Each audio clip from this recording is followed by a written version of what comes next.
Hello, everyone, and welcome to another episode of Downtown Dialogues. Today, we are joined by the amazing Gail O'Neill, who's put together an incredible panel, and we're going to be talking about The Wolf at the End of the Block. If you're listening to this podcast and you have not yet seen the show, you have till April 24th to come see the show. You can visit theatricaloutfit.org for tickets. And now I pass it over to Gail. Welcome, everyone. Trudy, Nan, Boyce, and I were saying this was our first outing since the pandemic began. We've been super cautious, so it's nice to be out. It's nice to be among fellow theater lovers again. And I have to start by welcoming a new life to the world. Matt Torney and his wife, Amber, just gave birth to a baby boy. So welcome to the world, little one. And hopefully mommy and daddy are getting some sleep. Addae, I want to start with you. Tell us what attracted you to this particular piece. Well, it's interesting. So Matt saw the original production in Chicago and he was raving about it. He's like, I got to find a copy of it. You have to read it. So we found a copy and I read it. And what really drew me in was the language. I'm a huge fan of Chicago theater, and this is very much a Chicago play. The language, the rhythms, there's a musicality to it that reminds me of jazz. And I just remember reading it and saying to Matt, I was like, this is the kind of play that actors love to perform. And so I was really most excited about really engaging with the language and the language structures and getting a bunch of really talented actors in the room to play with it. So those were the things. Trudy and Matt, I'm just interested in first or lasting impressions, I should say, of the play. Either of you can go first. For me, I heard of the thread in there that I haven't heard anywhere else. I have never heard anybody address that everybody has their own narrative, not just individuals, but groups have their own narrative, and they often are not the same perspective at all. So I thought that was the most interesting thing about the play. That was my big takeaway. And I was so happy to hear that we're now talking about the fact that we have different narratives and different perspectives on things. And there was no judgment about that. I didn't feel there was a judgment about it. I thought it was incredibly even-handed. And I have to say, as law enforcement, we hear a lot of different narratives coming about law enforcement that don't match any of my experience with being a cop. So, and of course, I'm sure that when I've talked to my friends, it's the same with them. When they say, well, why don't the cops do this? And I said, well, this is the way it is. Oh, I never thought of it that way. So I was so heartened to hear that perspective. Okay, I'm going to come back to that, Trudy.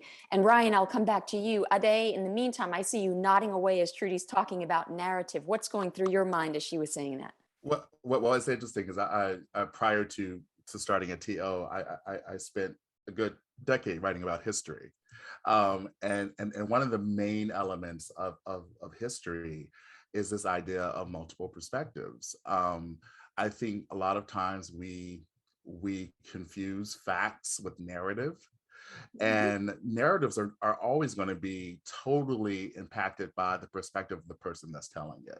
So this idea that there can be one historical story or one story that's true for everyone is actually really inaccurate. And so I'm totally resonating with what Trudy was observing about the play, because I think it speaks to the reality of the world that we live in. Everyone's going to bring their own baggage to the party when they're viewing something or perceiving something, and that's going to shape how they see what is true and what isn't true.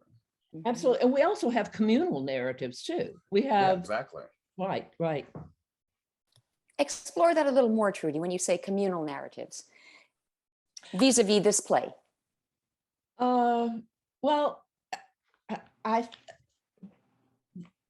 Abe certainly had his narrative about what happened, the narrative that he was telling. Of course, it morphed as we got to know him better, and depending on his audience, that narrative morphed. But he wanted to see himself as a stand-up guy. And he wanted to be the guy that was the hero for a movement to improve his community. And that's certainly that's, much to be lauded about that. The cop had his narrative about I was a little bit uncertain about whether he believed his own narrative or not, or whether his narrative also changed from time, depending on his audience, his narrative would change too. So that's what and of course, Frida had her narrative about what she was a stand-up person too, but then there were limitations to her ability to do that.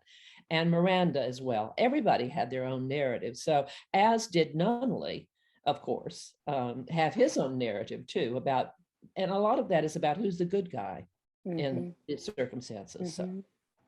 Ryan, back to my original question, lasting impressions, or just what stayed with you? Well, building on that conversation, I think one thing I'd like to maybe talk about is that while there are multiple narratives, while people do see things differently, they're not separate stories, right? They're commingled, right? And we're interpreting the same facts, whatever facts mean, the same reality. We're interpreting it differently, but our lives are still intermingled, right? So I just want to stay away from having kind of separate narratives as if these things are totally distinct. They're not distinct. Together they kind of maybe reflect something larger. For me, the thing that really stuck out that was really not new necessarily, but I appreciated how it was kind of stated, was this idea that we can't afford to not care what white people think. That was something that really I kind of stepped back and thought, oh well, that's probably true, and as a white person, not something that most white people really think about necessarily, but maybe it's worthwhile us thinking about that if we're going to participate in creating a better kind of shared narrative about where we're going or what the future looks like. Ryan, that reminds me of something I found really interesting about Abe, and that was his double consciousness. On the one hand, he would say, I'm so scared. It brought him to tears. He said it a couple of times in the play.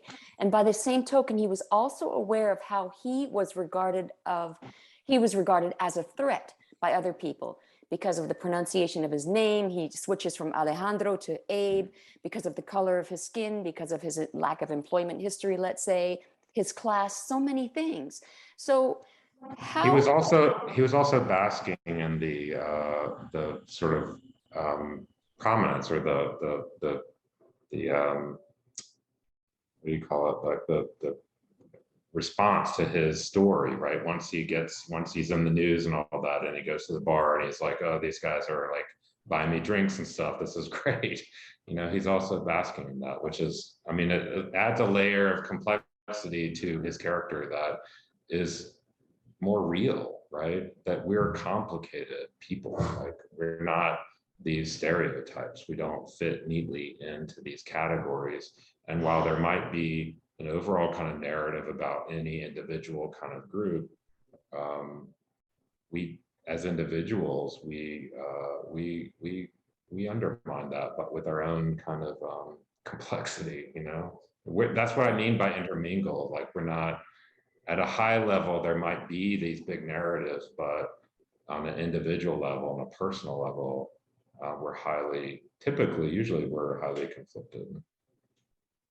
I was saying earlier that the reason I wanted to have you, Ryan, and Trudy on this panel especially is because your situational awareness, both of you, is off the charts. Trudy, as a former beat cop, homicide detective, hostage negotiator, or crisis negotiator. Was it hostage negotiator, Trudy?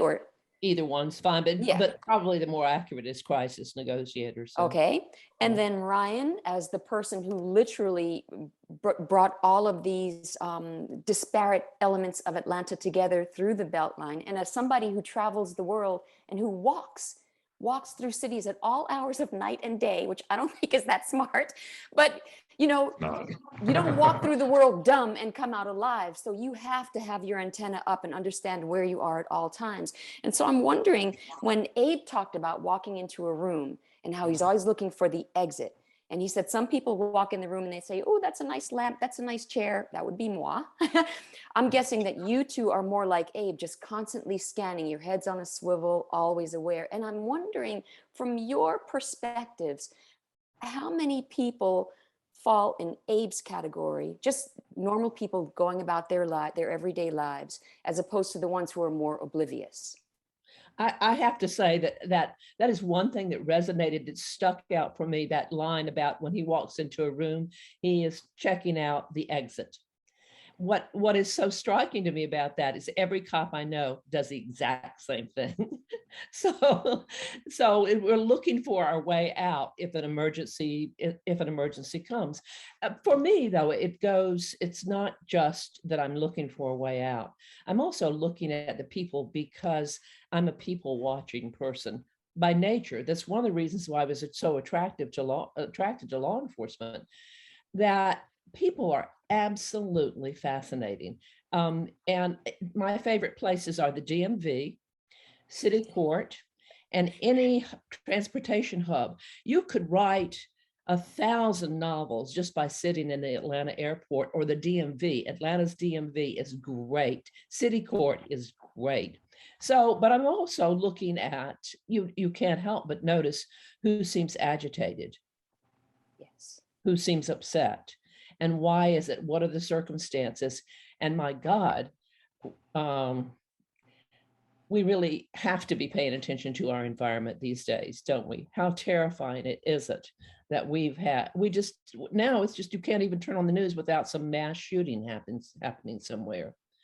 Terrible, terrible circumstances. So yeah, I that stuck out for me, the line about when you walk into a room, you're checking out for the exit. You're looking for the exit. Yes. And Ryan, you? I think that this idea that he was looking for the exit is, probably unique to certain, groups of people, as Trudy's saying. I think what he's really doing is looking for a place of comfort or a way to be comforted. And I think that everybody does that to some degree, right? So you might not be looking for the exit, but you might be looking for that person who is going to make you comfortable in this room full of strangers. So it might be somebody who's like you in some kind of way, whether that's, in whatever way, somebody that's going to make you comfortable. Maybe that's a friend, but maybe it's somebody who looks like you or is different in a similar way that you're different. Or maybe you're looking to be the life of the party because that's where you feel comfortable. But people position themselves within a society to protect themselves, basically, which is what essentially looking for the exit. I know I look for what corner I'm going to stand in so that I don't have to talk to anybody that I don't know. Unless they come up to me, which is fine, but I'm not going to go up to them. So. Brian, I don't know if you remember this, but the very first time I saw you, you were on the Beltline, and I think I frightened you, frankly. I was like, Ryan Gravel, I love this place. And you were like, oh my God, who is this crazy woman? So I apologize. Now that I know your personality better, that was the absolute wrong approach to take. You were very gracious. I love it. I love it. Addae, which perspective were you looking at? I really had not considered the fact that Abe was just looking for a place of comfort. It's actually, I think my perspective, my personal perspective, is probably a combination of both what Ryan and Trudy talked about. I mean, I'm a writer, so I watch people all the time. I mean, that's a huge part of my craft and what I do. But also, I have two parents who were raised in the Jim Crow South, and so this idea of being very much aware of your surroundings and knowing that trouble could occur at any point in time and there's a very good chance that me and my Black body, I might be the target of it. So, and it's something my dad always would say. He said, never have your back at a door, always face towards the door. And that way you'll be able to get a better perspective of what's happening around you. So I think it is a combination of just being nosy and observant and an artist, but also at the same time, the sort of weight of history and culture and how that sort of dictates, how I navigate in the spaces that I enter.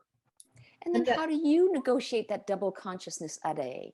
Being aware that you are in peril at times, and also being aware that you are perceived of as threatening by some people who do not know you.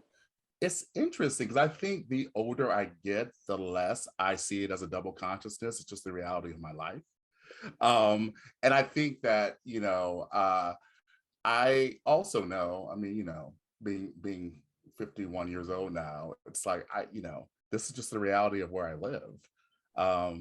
And I can't let that hamper my life and my experiences. So I've just learned how to deal. Trudy, you were about to say something? Yeah, I think that's also true for women as well, too, that in certain circumstances, we're hyper aware of the room. And so I can identify with that as well. Certainly not in the same way, and not the circumstances might be different that would be threatening. Also, I've just been working on a piece about a cop's consciousness and the awareness about how people's behavior change or their attitude change when they either encounter a cop or find out you're a cop. So, yes. It's like being a priest. I had a priest friend who talked about being on a flight, sitting next to somebody, some business guy there yucking it up. And then when the flight attendant came along asking what they wanted to drink, the seatmate ordered a scotch, and then realized that his seatmate was a priest, and he said, "Oh, never mind, I'll have a milk." Like just trying to be holier than thou just because of the priest. But Trudy, let's go back to the idea of being a threat. I was really moved by what James the cop said. Let me pull up his quote. He talks about the idea is that people see the uniform, and so they see that uniform, they have an idea of who he is, and they respond accordingly. And it can be completely wrong, but he understands why people have that perception and that reaction. So I don't know, maybe you got a pass because you're a female and you're not physically tall and imposing, and you don't give off that aggressive energy, but I could be wrong. You were also carrying a gun on your hip. Right. That is true. And that was something that I identified with. And I think what he said, and I'll just paraphrase it, that when somebody you encounter somebody in a uniform, a cop in a uniform, or somebody finds out that you are a cop, they bring to the table all of their experiences with law enforcement. And nobody likes to be involved with a cop in any way. You don't want to be a victim that has to call law enforcement. You don't want to be caught with your hand in the cookie jar, which is how it feels when you're stopped for violating a traffic ordinance. So people bring to the table or bring to that encounter all of their past experiences with law enforcement.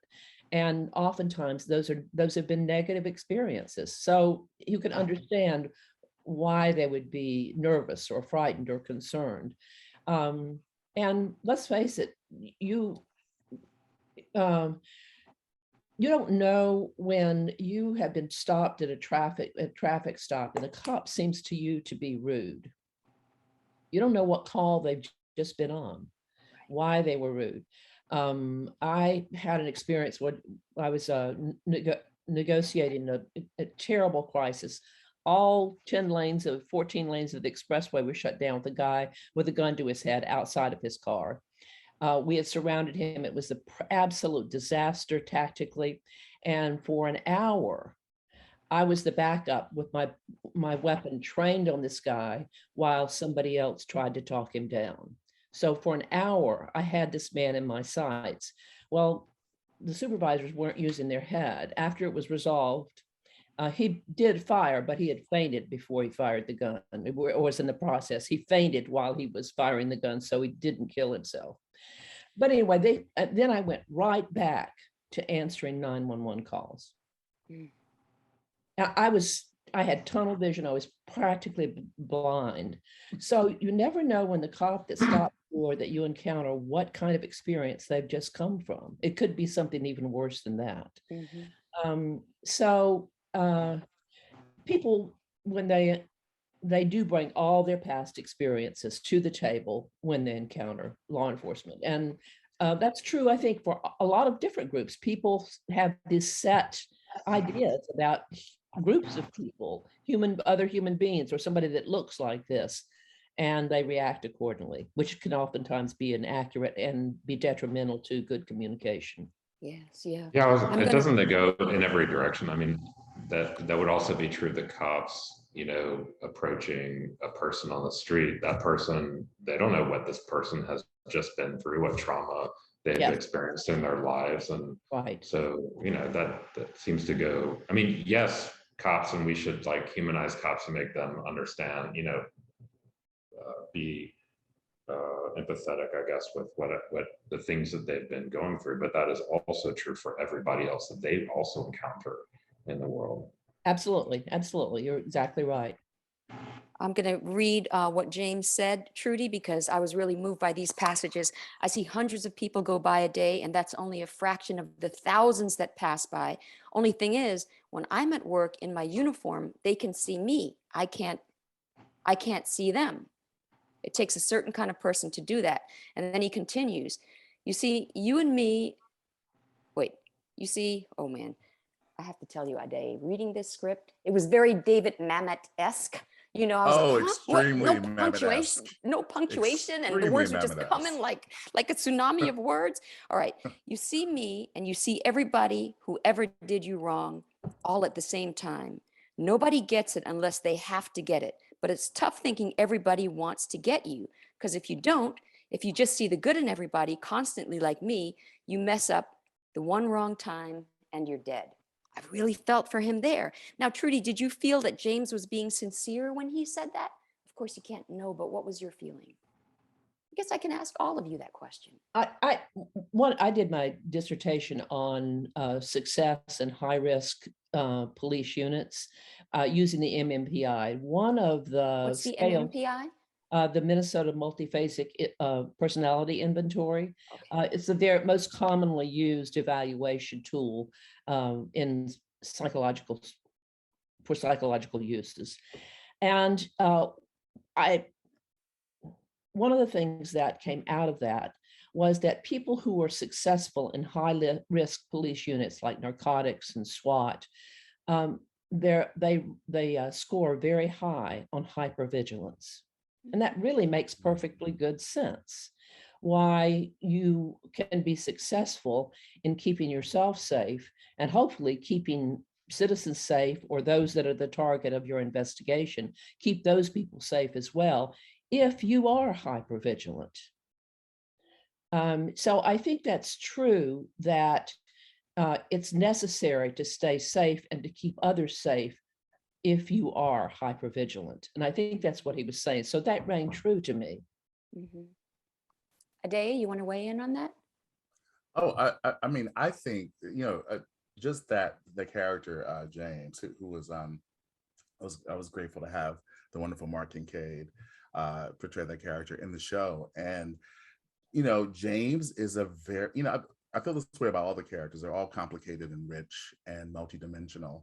But James is very interesting to me because I think what Ike did in writing and creating the character was to have this character articulate, what it means to be a police officer, and the dangers involved, but also the in some cases, because he talks about this in the monologue as well, some of the inherent biases.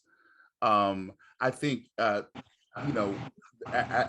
we worked on it and really talked about the character, like one of the things that we came to the decision about James is that he's a good guy. I mean, he's a good guy. He does his job well, but because he does his job well, he has difficulty with empathy because he can't afford to be empathetic because it puts his life at risk. So that was the thing about it, the complexity of that character that we really tried to lean in on. You know, here's a man who has the best intentions, you know, to do his job well, but also a man who is aware of the fact that he has a gun. And so he has power in certain situations that the person who is opposite him may not have. Trudy, must hypervigilance and empathy be mutually exclusive in policing? I was just thinking about that, and I think that having empathy is actually more dangerous for your heart. Oh, go on. I considered myself empathetic because really empathy involves putting yourself in the other person's shoes. And if, as an officer, if you can do that with whoever you're encountering, put yourself in that person's shoes, you're far better able to predict what they might do. Okay. So I think that empathy is crucial for police officers staying safe and keeping other people safe. The danger for cops in having great empathy is it will break your fucking heart. Perfectly stated. I'll never forget that statement. Oh, I should have cursed. Oh, no, that's fine. We're all grown-ups in this room. It's an adult show. I don't think anybody's offended. There's by far that. more profanity in the play.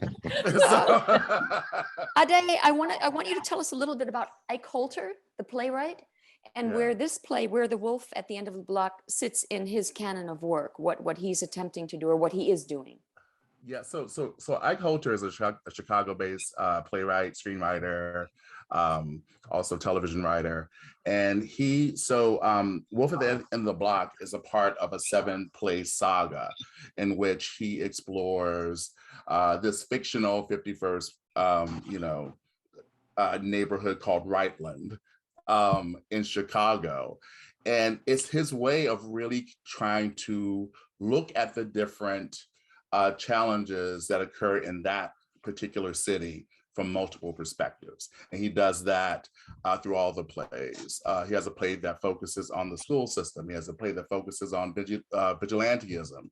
He has a play that focuses on gangs and gang warfare. So he's really trying to use this fictional neighborhood in Chicago as a microcosm of exploring all the different kind of social elements that take place in that city. And his plays are all contemporary. It's not like August Wilson, the 10-play all cycle. Contemporary. Okay. This is definitely, in terms of the time frame, I think it's from like 2014 up until like 2019 is where all the plays are set. You want to talk a little bit about set design?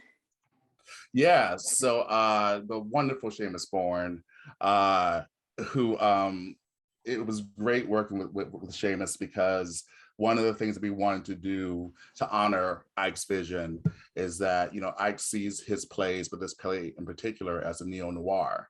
So, neo-noir being a very specific genre that's about shadows and about depth and about, the kind of underbelly of cities and modernism. And so what was great about working with Seamus and also our lighting designer, Tony, is that we had a chance to really explore those visual elements that make noir interesting.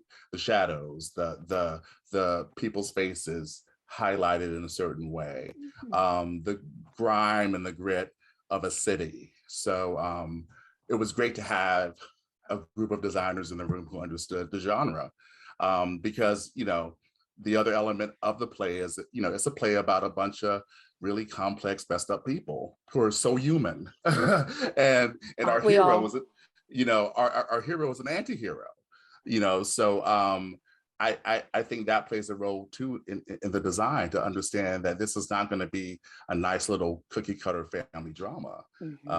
It's much more, richer and darker and more complex than that. Trudy and Ryan, you want to add anything to that? I recognized it immediately, so. Details. God is in the details. So all the wonderful details that were in that were just terrific. As somebody who likes to explore cities and go places that I probably shouldn't go, I really wanted to walk down that alley to the right. Why does that not surprise me about you, Ryan? I'm amazed you're still upright. You have a guardian angel on your shoulder for sure. Let's talk about Frida. Frida, you know, she comes on like gangbusters, and she's this journalist who sticks to the protocols. I need all the facts. I'm going to do my research. She has to be unimpeachable.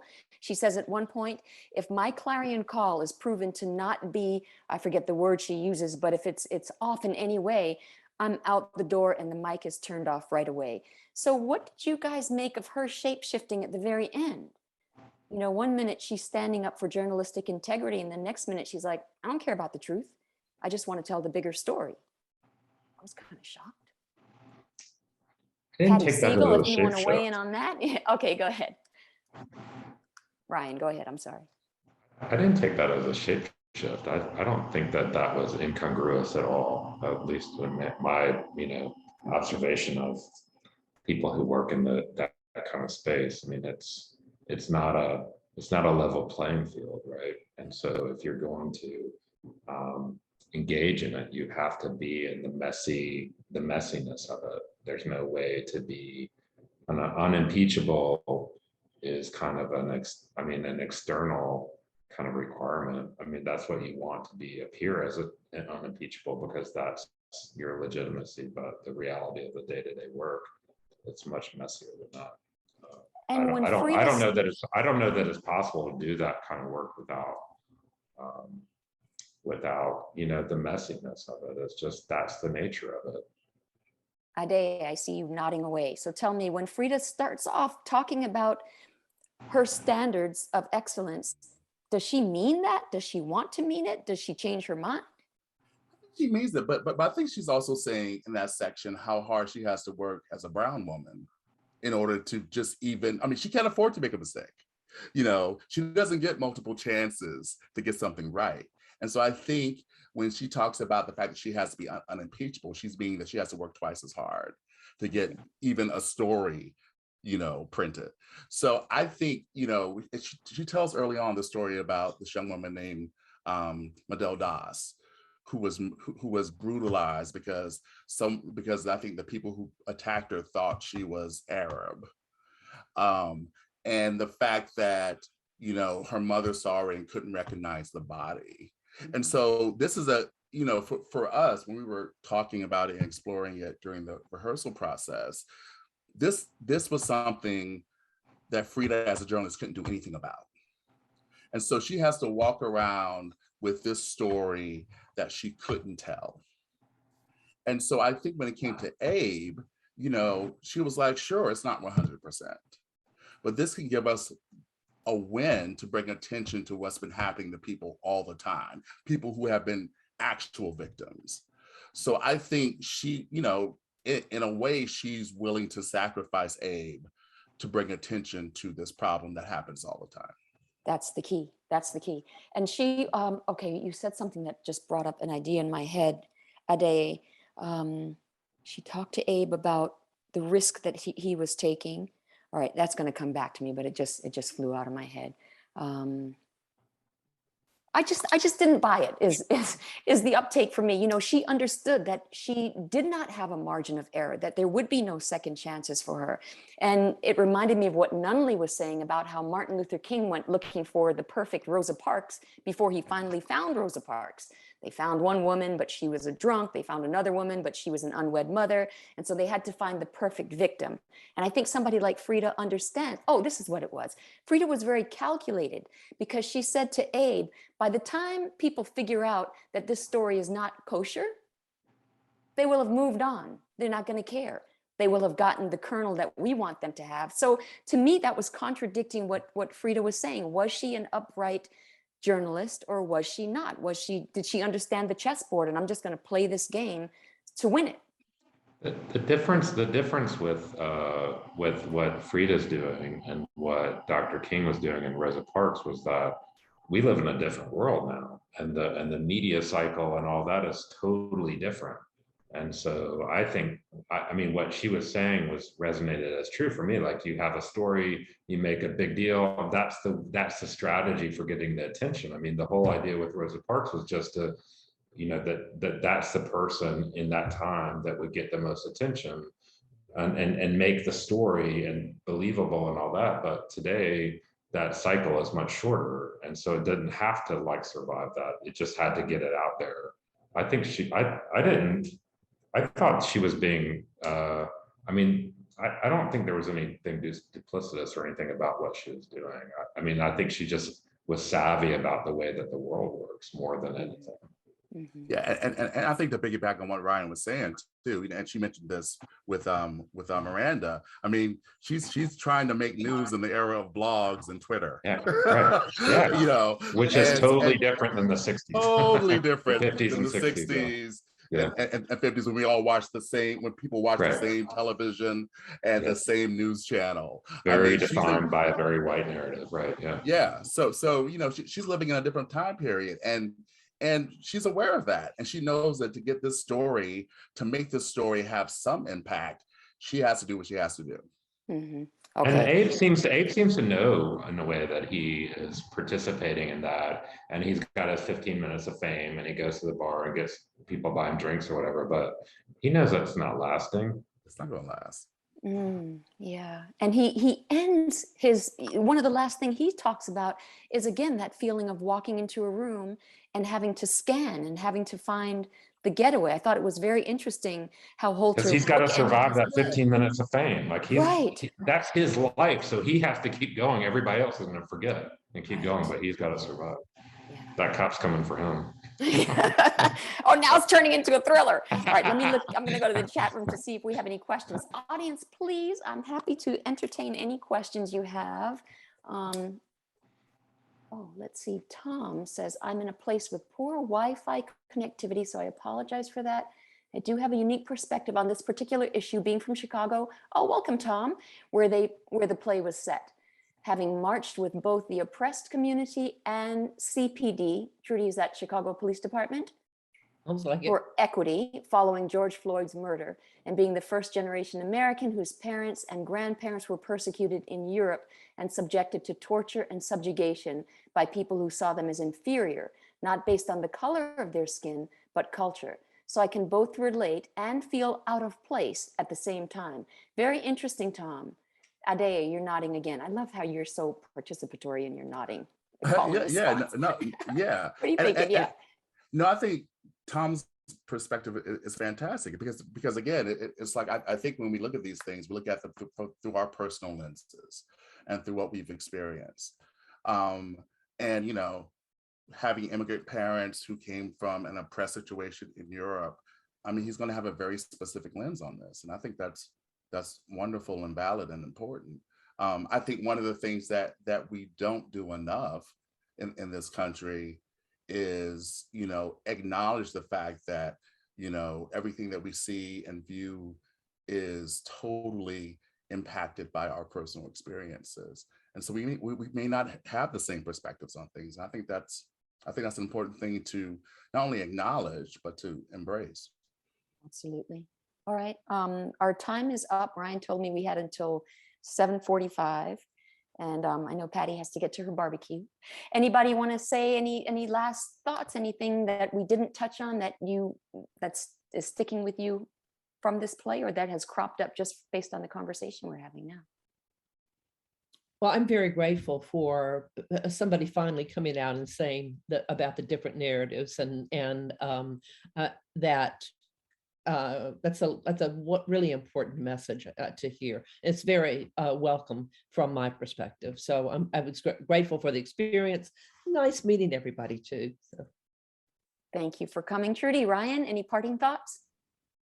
No, it was great. I really enjoyed the play. It was really excellent. I encourage anybody to go out and see it. It's just nice to be out in the world, but also to be, you know, entertained by something that is also meaningful and sort of gets you thinking about how we are all related and have our individual but also shared stories. So Thank you for including me. So thank you for coming. I want to, who's speaking? Is that Tom? Yeah, one question. Hi everyone. I'm being from Chicago. Just based on the play. Like, was that supposed to be set in Little Village? Like based on the rough area, predominantly Latino, where things like that could happen. Like there's like police kind of brutality happening, murders. There's a crime there. Is that where it's set more or less, or was there a specific neighborhood in mind? Yeah, I think he intentionally created a fictional neighborhood. So Rightlynd is a fictional neighborhood so that he could talk about all these different cultures in the 7-play saga. So it's not an actual neighborhood of Chicago. It's probably based on a little bit of different neighborhoods, but he intentionally created a fictional neighborhood to set the story. I think Tom froze. Thank you for the question, Tom. Gotcha. Yeah. All right. Ryan, I thank you for participating. I encourage viewers to stop by Aftercar, Ryan's latest venture on the Beltline, and I encourage you to pick up one of Trudy's or all of her books. She's working on a new novel. This will be your 4th novel, right, Trudy? Right. Yeah. Right. Yeah. The first 3 are all outstanding. Yeah. A trilogy about Detective Salt, an Atlanta Police Department detective, much like our beloved Trudy right here. And Addae, thank you for bringing us all together and directing this play. No, thank you all for coming out and being a part of, sharing this story with folks. I appreciate it. All right. And thanks, Gail, for hosting this conversation. Yeah. It was a pleasure. You guys really Thank added you, to the Gail. experience. You're welcome. You're welcome. Give my love to Rick, Trudy. I will. All right. Bye-bye. Bye.